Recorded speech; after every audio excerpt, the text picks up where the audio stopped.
Mga kababayan nating seniors, kung kayo ay 60 taong gulang pataas at wala kayong ibang pensyon mula sa SSS o GSIS, pakinggan ninyo ako ng mabuti dahil importante ang balitang ito para sa inyo. Maraming mga lolo at lola natin ang naghihintay ng social pension mula sa DSWD at ngayong Disyembre 2025, may mga pagbabago na dapat ninyong malaman. Hindi na po kasi semestral o every 6 months lang ang pagbibigay ng pera, kundi pwede na kayong makatanggap monthly, bi-monthly o quarterly, depende sa inyong lugar. Ang bawat indigent senior citizen na qualified ay tumatanggap ng 1,000 piso bawat buwan. Pero ang tanong ng marami, kailan ba talaga dumadating ang pera? May mga nagsasabing December 12 ang next payout. Pero totoo ba ito o fake news lang? At ano ba talaga ang kailangan ninyong gawin para sigurado na makukuha ninyo ang inyong pera?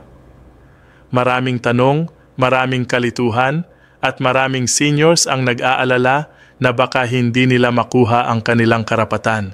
Kaya ngayon, pag-usapan natin ito ng malinaw, walang tanikala, para alam ninyo kung paano kumilos at para hindi kayo maiwanan sa linya. Dahil ang totoo, ang social pension na ito ay lifeline ng maraming pamilya, lalo na ngayong mahal ang bilihin, gamot at pagkain. Kaya makinig kayo hanggang dulo dahil may mga tips din ako para sa inyo kung paano ma-maximize ang benefits na ito. Ang Social Pension Program ng DSWD ay para sa mga indigent senior citizens na walang regular na kita o suporta mula sa pamilya. Ito ay 1,000 piso bawat buwan na tulong mula sa gobyerno at ang programa na ito ay nag-start noong 2010 na may 500 piso lang. Ngunit ngayon, simula Enero 2024, ang bawat qualified na senior ay tumatanggap na ng 1,000 piso dahil sa Republic Act 19,000 at 16 na nilagdaan noong 2022. Ang pondo para dito ay galing sa national budget at para sa 2025, umaabot ng 48 bilyon pesos ang inilaan ng gobyerno.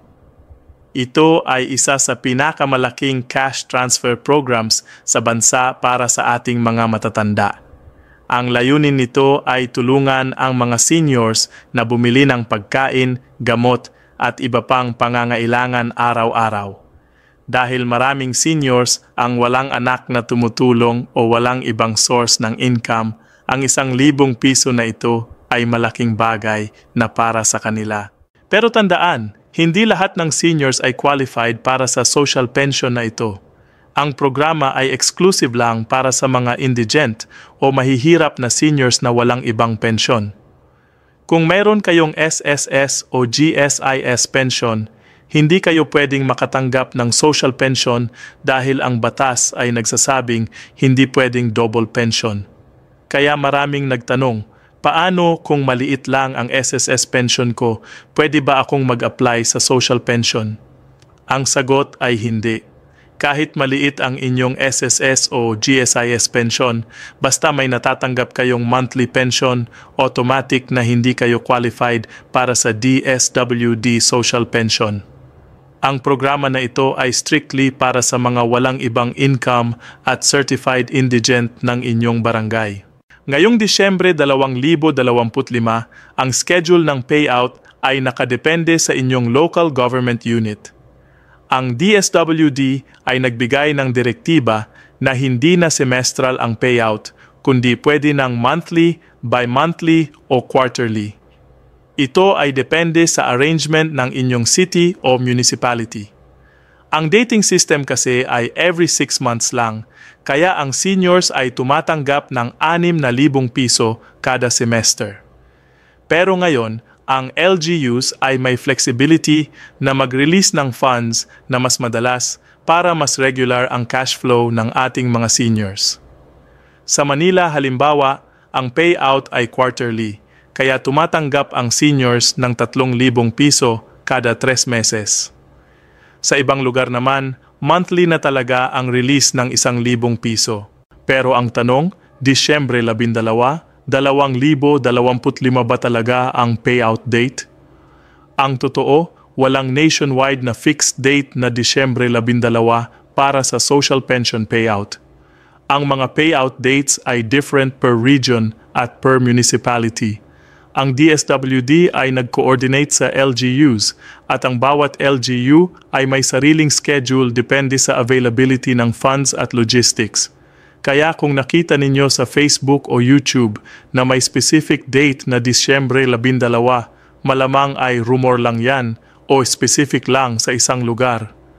Ang pinakamahusay na gawin ay pumunta sa inyong barangay hall o Municipal Social Welfare and Development Office upang magtanong ng exact payout date para sa inyong area.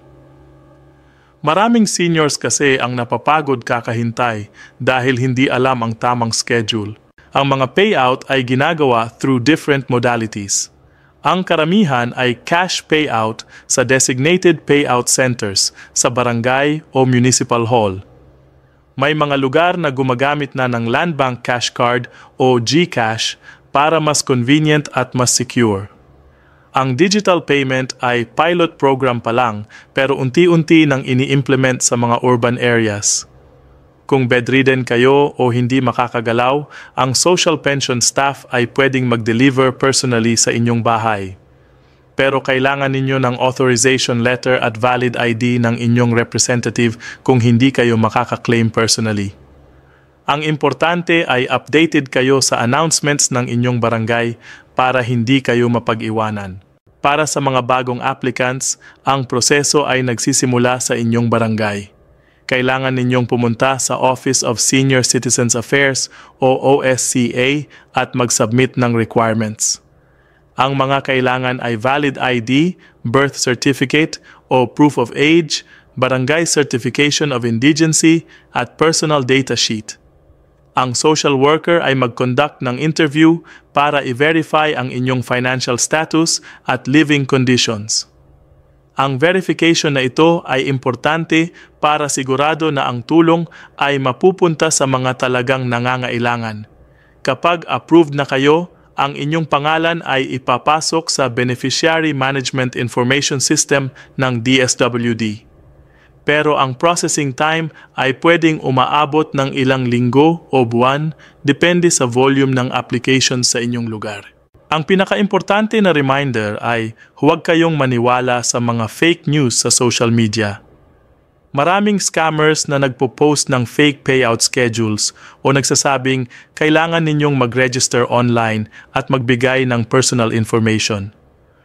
Ang social pension ay libre, walang bayad ang application at hindi kayo kailanman hihinga ng DSWD ng ATM PIN, password o pera. Lahat ng transactions ay sa official channels lang sa barangay o DSWD office. Kung may nag-text o tumawag sa inyo na nagsasabing may instant payout o need ng processing fee, ito ay scam na yan. I-report ninyo agad sa inyong barangay o sa DSWD hotline. Ang isa pang dapat ninyong malaman ay ang tungkol sa mga possible delays. Minsan ay delayed ang release ng funds dahil sa administrative processes o budget releases mula sa Department of Budget and Management. Kung delayed ang payout, hindi ito ibig sabihin na canceled na ang benefits ninyo.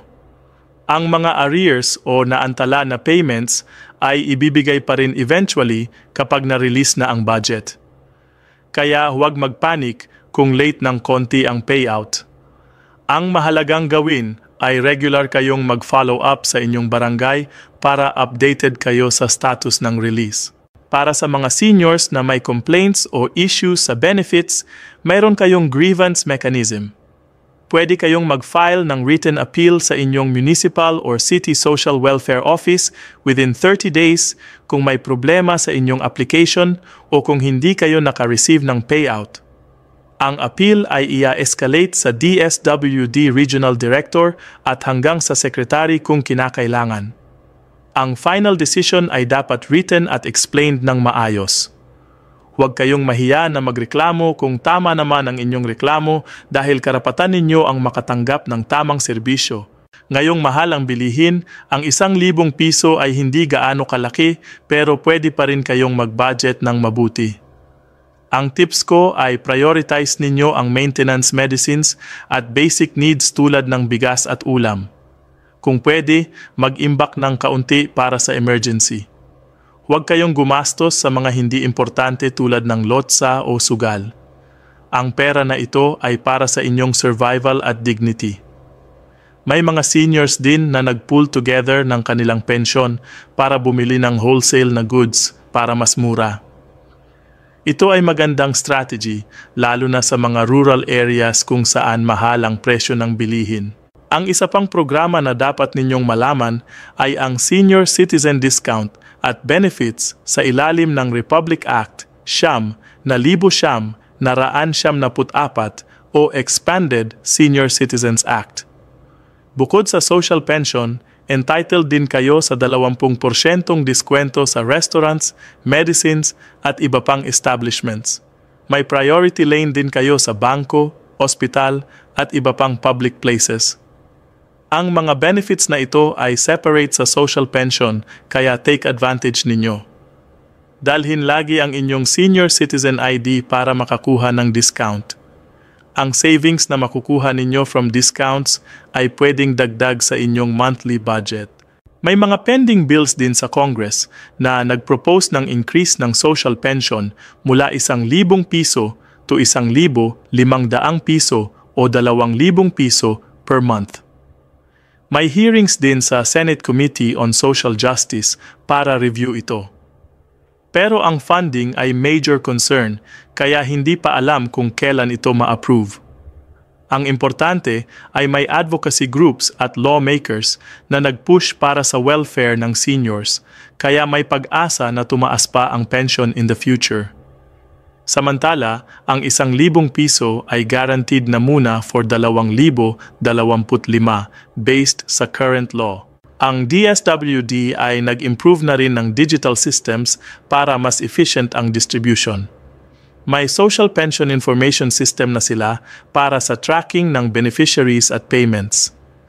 May plans din silang mag-integrate with PhilScience o National ID System para mas streamlined ang verification process. Ang goal ay reduce ang bureaucracy at delays para mas mabilis makakuha ng seniors ng benefits. Pero ang rollout ay gradual pa lang kaya sa ibang areas ay traditional pa rin ang system. Kung may concerns kayo sa technology o hindi kayo tech-savvy, huwag mag-alala dahil may assistance available sa barangay at DSWD offices. Kung ikaw ay isang kaanak ng senior citizen, tulungan ninyo ang inyong lolo o lola na mag-navigate ng proseso. Maraming seniors ang nahihirapan dahil sa edad at kakulangan ng information. Samahan ninyo sila sa barangay, tulungan sa pag-fill up ng forms at i-monitor ang status ng application. Ang family support ay sobrang importante dahil ang bureaucracy ay minsan ay nakakabigo at nakaka-stress. Kung kaya ninyo, mag-volunteer din kayo sa barangay programs para sa seniors. Ang community involvement ay nakakatulong para mas maayos ang implementation ng mga ganitong programs. Para sa mga seniors na nasa geographically isolated and disadvantaged areas o GIDA, ang DSWD ay may special arrangements. Ang LGUs ay nag-mobilize ng teams para mag-deliver ng pension sa remote barangays. Minsan ay chartered vehicles o boats ang ginagamit para maabot ang mga isla at bundok. Ang challenges sa logistics ay reason kung bakit minsan delayed ang payout sa rural areas. Pero ang commitment ng DSWD at LGUs ay siguruhin na walang senior na maiwan kahit gaano kalayo ang lugar. Kung kayo ay nasa remote area, coordinate with your barangay captain para informed kayo kung kailan dadating ang payout team. Ang pinakaimportante sa lahat, tandaan ninyong ang social pension ay karapatan ninyo bilang indigent senior citizen. Hindi ito awa o limos, kundi legally mandated na benefit mula sa gobyerno. Kaya huwag kayong mahiya o mag-hesitate na mag-claim kung qualified naman kayo. Ang programa na ito ay ginawa specifically para sa inyo, para may dignidad kayong mamuhay sa inyong golden years. Ang bawat piso na natatanggap ninyo ay product ng tax revenues ng bansa, kaya entitled kayo dito. Huwag kayong magpasindak sa mga taong nagsasabing tamad kayo o pabigat sa gobyerno. Ang elderly care ay responsibility ng state at ng society as a whole. Bilang pagtatapos, ito ang mga importanteng takeaways. Ang social pension ay 1,000 piso bawat buwan para sa indigent seniors na walang ibang pension. Ang payout schedule ay nakadepende sa inyong LGU, kaya mag-inquire sa barangay para sa exact dates. Walang nationwide na December 12 payout date, kaya huwag kayong maniwala sa mga fake news. Ang application ay libre at through barangay lang. I-maximize ninyo ang benefits ninyo by budgeting wisely at by taking advantage ng senior citizen discounts. Stay updated through official channels at huwag kayong mahiya na magtanong o magreklamo kung may issues. Ang dignity at welfare ninyo ay priority ng batas at ng mga tunay na public servants. Maraming salamat sa pakikinig at sana ay nagliwanag ang mga tanong ninyo tungkol sa social pension update ngayong Disyembre 2025. Ingat kayong lahat at God bless sa ating mga beloved seniors. Hanggang sa muli.